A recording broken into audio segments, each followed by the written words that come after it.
vou fazer uma apresentação rápida da exposição Testemunhos da História da Colonização à Independência. A gente começa contando as revoluções brasileiras, a vinda da família real, que trouxe consigo uma estrutura e que a gente entende que foi aí que começou a independência de verdade, e as revoluções após o grito do Ipiranga, após 7 de setembro de 22,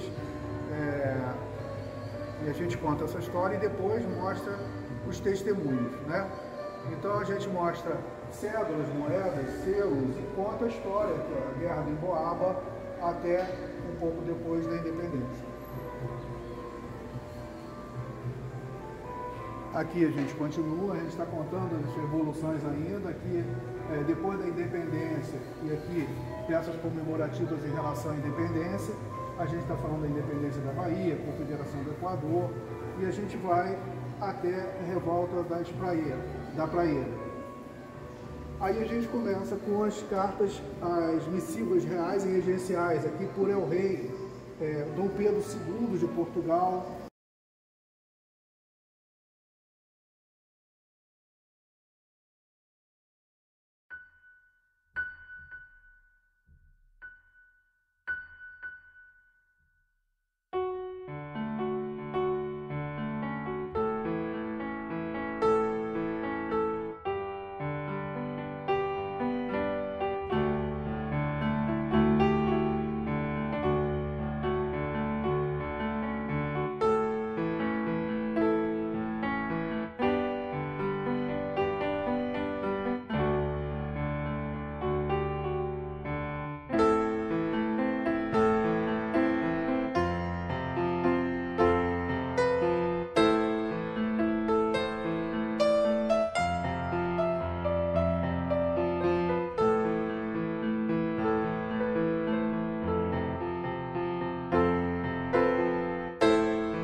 Dom Pedro II de Portugal, Dom João V, aqui já Dom José I, né?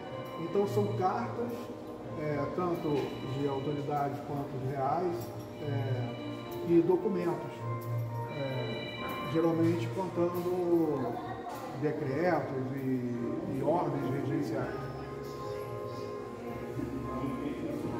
Mostrando, aqui tem uma curiosidade. Eu pergunto para as pessoas, dá uma fechada aqui. Conde de Oeiras. Aí a pessoa, não conheço. Dá uma Marquês de Pombal. Ah, conheço. Todo mundo já ouviu falar do Marquês de Pombal. Só que essa carta tem pouco tempo de distância uma da outra, e são a mesma pessoa, a mesma letra. O Conde de Oeiras ainda não tinha recebido o título de Marquês. Então ele assinava Conde de Oeiras. Aqui ele é Marquês de Pombal. Aqui já cartas da rainha, Dona Maria I. São grafias diferentes, ó, pela rainha, mesma rainha. A assinatura é sempre igual. Por quê? Porque ela tinha escriba. As pessoas escreviam para ela, né? Ela ditava, a pessoa escrevia, ela só assinava. Aqui príncipe regente, Dom João VI, um papel selado da mesma época, um documento sobre venda de escravo. Aqui uma raríssima, antes da raríssima, aqui um bandô, uma ordem do príncipe regente, né? E aqui uma raríssima carta de privilégios. Poucas pessoas ouviram falar, as que ouviram falar, às vezes não entende bem, pensa que é por vontade do rei. A carta de privilégio aqui no caso, por exemplo, é de um cidadão inglês que, por força de convenção entre Portugal e Inglaterra, o cidadão inglês não podia ser processado, preso e muitas coisas. Então são 6 páginas dizendo tudo que não podia acontecer com o cidadão inglês em terras brasileiras, né? A carta é assinada por Dom João VI e outras autoridades. Continua com o príncipe regente, aqui Dom João VI já rei.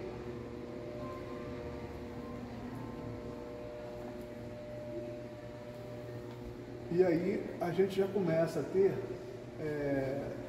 cartas SNI, Serviço Nacional Imperial, que são geralmente cartas militares, de revoluções, essas coisas assim. Essas cartas geralmente são mais ricas em novidades para a história do que as cartas reais e regenciais, porque elas são do fronte do acontecimento, da onde a coisa está acontecendo. E se ela está aqui, não tá o que está dentro dela não está no livro de história ainda. Aqui a gente tem 2 cartas, uma fechada, como foi enviada, e a outra aberta, né? As duas assinadas pelo imperador Dom Pedro I e por José Bonifácio. As duas têm exatamente o mesmo texto, com a letra diferente, uma para cada província. Aí a gente consegue imaginar como que isso foi feito. Ele tinha lá, o imperador, o José Bonifácio, os dois, tinham lá vários escribas, um para cada província, eles ditaram o texto e depois só assinaram. E foi uma carta para cada província. A gente tem aqui 2 vias, essa para o Mato Grosso e essa aqui para o Piauí. Essas cartas comunicam o nascimento da princesa Paula, em 1823. Aí várias cartas SNI das revoluções brasileiras, boa parte está em estudo ainda, mas a gente tem muita coisa aqui que já dá para chamar a atenção, e a gente chama a atenção no texto que coloca. Isso daqui é um raro recibo de navio. Navio era tudo nessa época, né? Não existia. As cartas iam por navio, a viagem, as pessoas se viam por navio, né? Ou por terra. A maioria é SNI. Opa, volta aqui, por favor. SNB, a única carta conhecida com essa marca, Serviço Nacional Imperial do Brasil. A gente tem outras aqui que só a gente tem, mas essa é uma delas. Aqui a gente tem dá uma fechadinha aqui dela para mim? Ó, pela Secretaria do Estado dos Negócios da Fazenda, pode sair. Isso é uma marca de isenção de porte impressa, feita em gráfico. SNI, vocês estão vendo que são todas à mão. Isso é uma marca de isenção de porte, assim como por El Rei, pela Rainha, pelo Príncipe, Serviço Nacional Imperial, Serviço Nacional Imperial do Brasil, são marcas de isenção de porte. O que é isenção de porte? Porte é quando você paga para enviar a carta. Aqui pagou R$20, aqui pagou 160, aqui pagou 70. Aqui não pagou porque é uma carta oficial. Qual é a diferença? Que essa foi impressa. O catálogo brasileiro de marca de isenção de porte impressa relata a mais antiga como uma que é 50 anos mais nova que essa que a gente está vendo aqui. Portanto, essa daqui é a única peça conhecida com essa marca e a mais antiga conhecida do Brasil.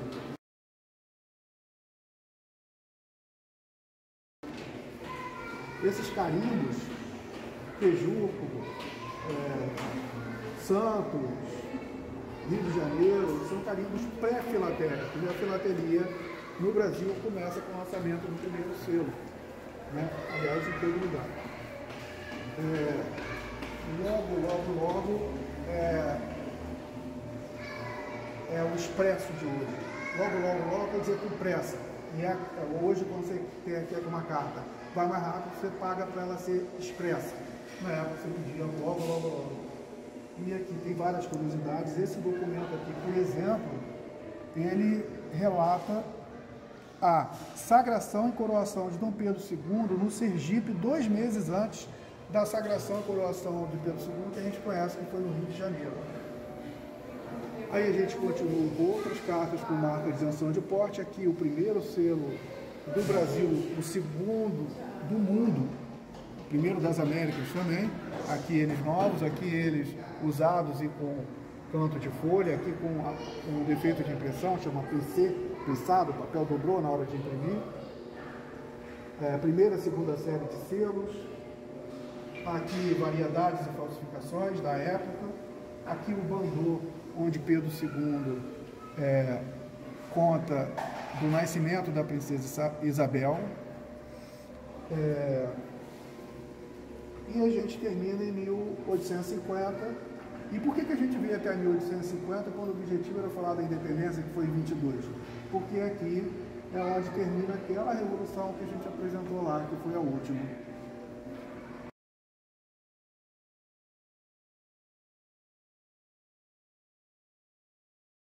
Olá a todos e todas, aqui é Eduardo Neto de Niterói, produtor cultural. Tive hoje na exposição do Marcos Palombo, gostei muito, achei documentários muito bom mesmo, documentos, cartas, moedas, muito antigas, histórias que não estão escritas, tá?